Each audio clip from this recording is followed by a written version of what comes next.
Hello friends, welcome back to my YouTube channel. तो दोस्तों, आज हम देखने वाले हैं हेनरी का नियम।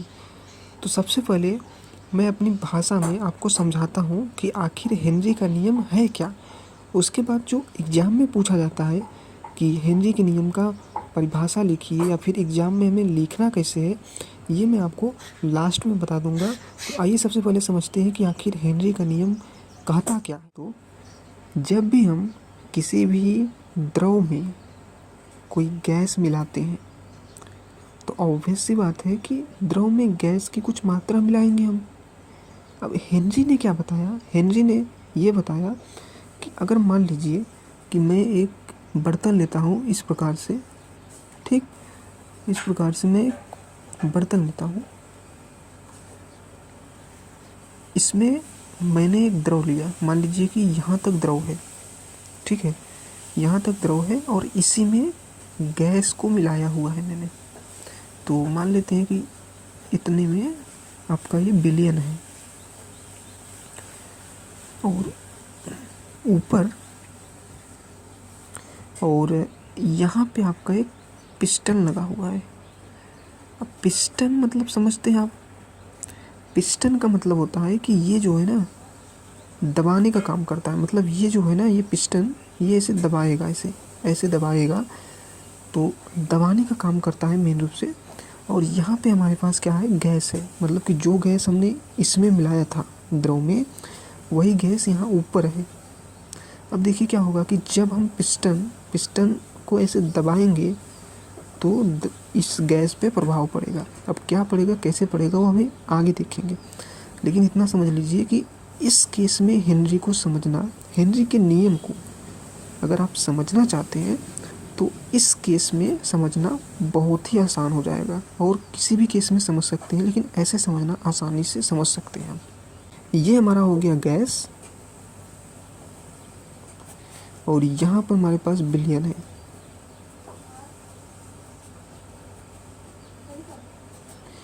और ये पिस्टन है, इसको लिखने की ज़रूरत नहीं है। मतलब मैं तो भी बस समझा रहा हूँ आपको। एग्ज़ाम में ऐसे नहीं लिखना है, एग्ज़ाम में कैसे लिखना है मैं आपको बताऊँगा अभी। फ़िलहाल देखते हैं।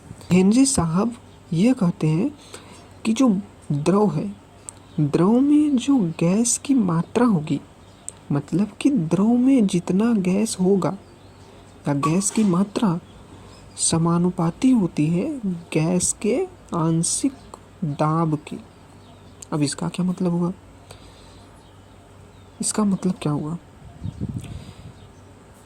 इसका मतलब ये हुआ कि हम जितना ज़्यादा दाब देंगे, समझिए, जितना ज़्यादा दाब होगा गैस का, द्रव में गैस की मात्रा उतनी ही अधिक होगी। यानी कि उतना ज़्यादा क्या होगा, गैस घुलेगा द्रव में। हम ऐसे लिख सकते हैं इसको कि जो आपकी, देखिए, मात्रा को हम विलेयता से बताते हैं। मात्रा और जो विलेयता होती है ना, उसको हम एक ही चीज़ कह सकते हैं। तो हम लिख सकते हैं कि जो विलेयता आंशिक दाब के प्रोपोर्शनल होता है, समानुपाती होता है। समानुपाती का मतलब तो आप समझते ही हैं। समानुपाती का मतलब सिंपल होता है, दाब अधिक होगा तो विलेयता अधिक होगी। विलेयता का मतलब क्या है? विलेयता का मतलब तो सिंपल सा है कि मात्रा। देखिए, विलेयता का मतलब तो और कुछ होता होगा, लेकिन आप इतना समझिए कि मात्रा से, यानी कि द्रव में जो घुली हुई मात्रा है गैस की, उसको हम विलेयता कह सकते हैं। ठीक, यहाँ तक समझ आ गया आपको? हाँ, यहाँ तक पहले समझ लीजिए आप। आगे हम देखते हैं कि अगर हम विलेयता को यश से रिप्रेजेंट करें, यानी कि यश से दर्शा देते हैं, और आंशिक दाब को पी से दर्शाएं, तो हम ऐसे लिख सकते हैं कि नहीं, S proportional to P. Obvious बात है, वही जो ऊपर वाला चीज़ है वही हमने नीचे वाला वो नीचे लिख दिया है। तो यहाँ से हम जानते हैं कि जब ये जो प्रोपोर्शनलिटी का चिन्ह है, ये जब हटता है तो एक नियतांक आता है। तो यहाँ पर एक नियतांक आता है KH, इसे बोलते हैं हेनरी नियतांक। ठीक, तो ये हमारे पास एक फार्मूला बन जाता है दोस्तों। और इस फार्मूले का यूज उतना ज़्यादा नहीं होता है। एक हेनरी का नियम एक और है, मतलब कि उस फार्मूले का ज़्यादा यूज होता है, इस वाले फार्मूले का यूज ज़्यादा नहीं होता है। लेकिन हमें ध्यान रखना है कि S बराबर KHP, जहाँ KH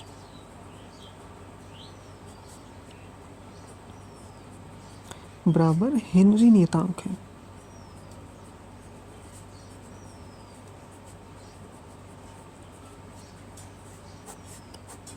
ठीक, तो आपको क्वेश्चंस में अगर मान लीजिए कहीं भी आपको इस फार्मूले का यूज करना होगा तो क्वेश्चंस में आपको KH का मान दिया रहेगा और डायरेक्ट फार्मूला लगाइए, आंसर आ जाएगा।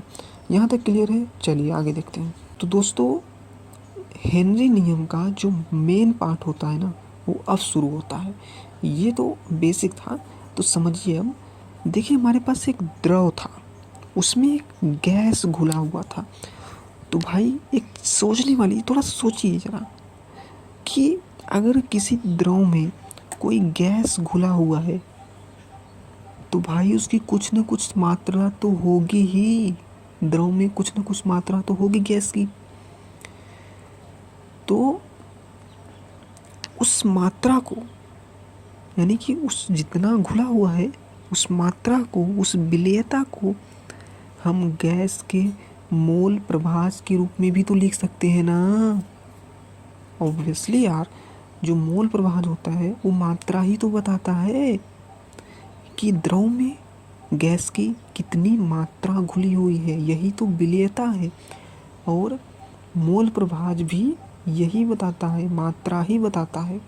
वैसे हम कई सारे टर्म्स यूज करते हैं मात्रा को बताने के लिए, लेकिन हेनरी ने मोल प्रभाज का ही यूज किया था, तो इसलिए हम मोल प्रभाज को ही पढ़ते हैं।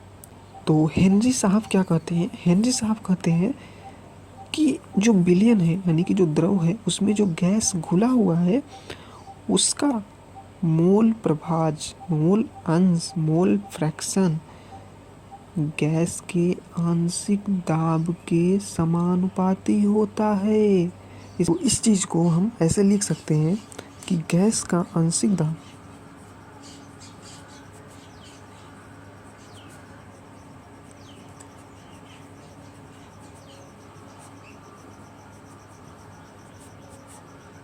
समानुपाती होता है। गैस का आंशिक दाब समानुपाती होता है गैस के विलयन में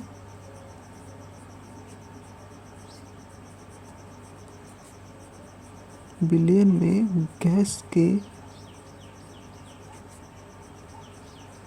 मोल अंश के,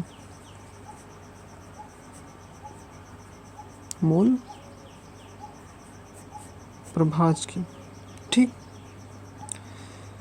अब इसका मतलब क्या हुआ? इसका मतलब सिंपल सा है कि यदि गैस का आंशिक दाब अधिक होगा, यानी कि जितना ज़्यादा दाब होगा उतना ज़्यादा मोल प्रभाज होगा गैस का द्रव में। अब भाई ये क्या बात हुई सर? ये तो सेम चीज़ है। अरे कैसे सेम है? अरे भाई, मोल प्रभाज क्या बताता है? मोल प्रभाज मात्रा बताता है। और यहाँ पर बोल रहा है कि अगर आंशिक दाब ज़्यादा होगा तो मोल प्रभाज ज़्यादा होगा, मोल प्रभाज ज़्यादा होगा मतलब मात्रा ज़्यादा होगा। तो यही चीज़ तो हमने पहले भी सीखा हुआ था। जी हाँ, सेम चीज़ है, बस मोल प्रभाज के रूप में हेनरी ने इसको बता दिया है, बाकी सब सेम चीज़ है। तो संकेत के रूप में इसे हम इसे लिख सकते हैं कि P, यानी कि गैस के आंशिक दाब को अगर हम P से दर्शाते हैं तो P प्रोपोर्शनल टू काई। तो हम जानते हैं कि जो मोल प्रभाज होता है उसे हम काई से दर्शाते हैं। ठीक, और यहाँ से जो समानुपाती चिन्ह होता है, जब वो हटेगा तो एक नियतांक आएगा, ऐसे आएगा P बराबर में KH काई। ये जो है ना सूत्र बहुत ज़्यादा काम आने वाला है आपको, चाहे IIT हो, मेंस हो, CUT हो, हर जगह ये यूज होने वाला है। ये बहुत ही इम्पॉर्टेंट फार्मूला है और इस फार्मूले का मतलब हम आपको समझा चुके हैं। ये फार्मूला आपको याद करना है, जहाँ पर KH जो है वो हेनरी नियतांक है। क्वेश्चंस में आपको हेनरी नियतांक दिया रहेगा। और काई क्या है, काई के बारे में मैं आपको बताता हूँ थोड़ा सा, क्योंकि क्वेश्चंस में काई निकालना थोड़ा कठिन हो जाता है, बच्चों को समझ नहीं आता है, तो मैं आपको बताता हूँ। और बाकी जो P है ना, गैस का आंशिक दाब, वो दिया रहेगा क्वेश्चंस में, कभी कभी नहीं भी दिया रहेगा। काई दिया रहेगा तो हम निकाल लेंगे। तो सबसे पहले हम देखते हैं कि काई क्या है, काई निकालते हैं। क्लास 11th में मोल प्रभाज निकालना सीखा हुआ था। फिलहाल मैंने डायरेक्ट फार्मूला लिख दिया हुआ है, क्योंकि मैं अगर बताने जाऊंगा कि मोल प्रभाज कैसे निकाला जाता है तो बहुत ही लंबा वीडियो हो जाएगा। और अगर आप चाहते हैं कि मोल प्रभाज निकालना सिखा दूं तो कमेंट करिए, मैं अवश्य सिखा दूंगा। फिलहाल देख लीजिए, अगर मान लीजिए कि हमें क्वेश्चंस में किसी गैस का मोल अंश या मोल प्रभाज निकालना होगा, तो सिंपल सा फंडा है यार।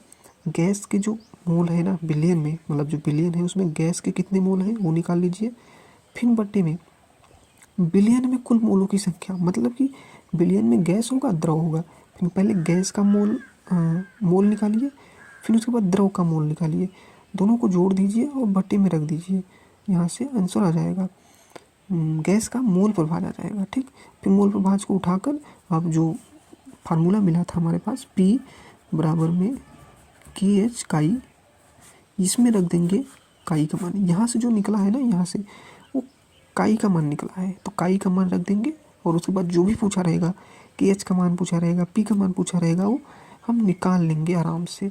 तो ये रहा दोस्तों कि हेनरी का नियम है क्या, आखिर इसको समझा कैसे जाए। अब बात आती है कि एग्जाम में पूछा जाएगा आपसे, हेनरी का नियम लिखिए या हेनरी का नियम क्या है, ऐसे क्वेश्चन बनेगा। यूपी बोर्ड के एग्जाम में बनता है ऐसा क्वेश्चन। तो हमें लिखना कैसे है, क्योंकि भाई बोर्ड में तो आपको कितना अंडरस्टैंडिंग है, कितना समझ आना है, कितना आप समझते हैं, ये सब नहीं देखा जाता है। वहाँ पर देखा जाता है कि आप अपने उत्तर को कैसे दर्शाते हैं, कैसे रिप्रेजेंट करते हैं, वो सब देखा जाता है। तो आइए देख लेते हैं कि अगर आंसर हमें कैसे लिखना है, या अगर मान लीजिए एग्जाम में आ जाए क्वेश्चन तो हमें लिखना कैसे है, परिभाषा कैसे लिखना है, आइए देख लेते हैं।